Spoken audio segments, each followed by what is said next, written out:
Hello everyone. Today we're going to talk about a detail of German armored vehicles that you've definitely seen in photos, in museums, or in wartime footage.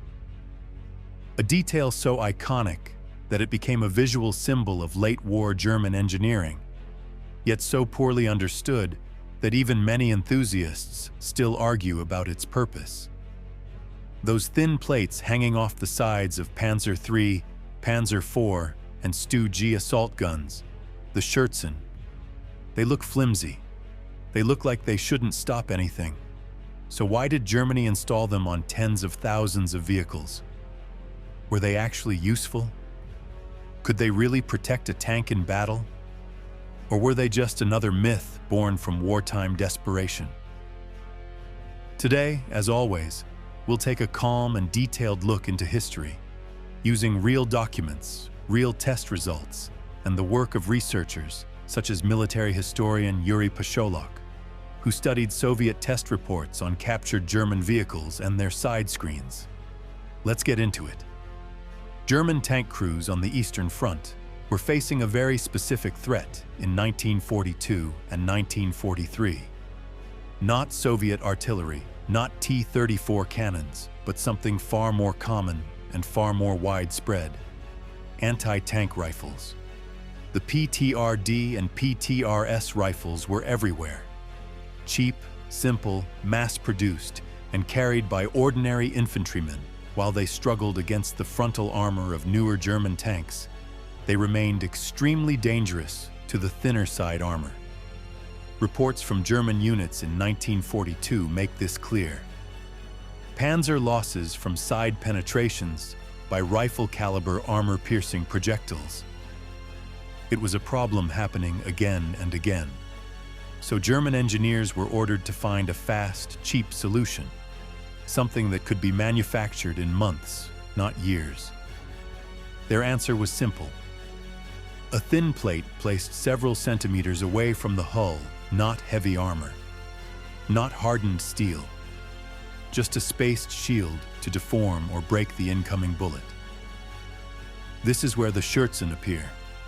They were 5mm mild steel plates, fragile and easily bent, but they weren't meant to be armor at all. Their purpose was physics: disrupt the flight of a high-velocity penetrator before it hit the real armor.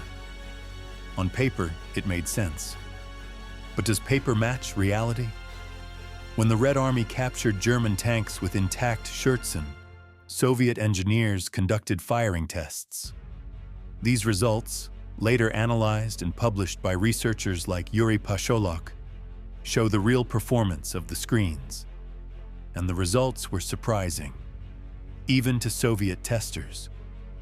When firing PTRD and PTRS rifles from realistic battlefield ranges, the screens worked exactly as intended.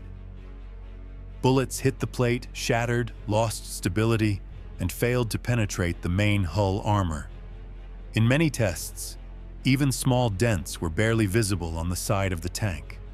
So yes, against the weapon they were designed for, German Schürzen were highly effective, but only under one condition: the screens had to be intact.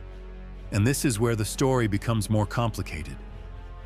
The plates were mounted on thin brackets that bent easily after hitting a tree branch, after artillery fragments, after rough terrain, after normal daily movement.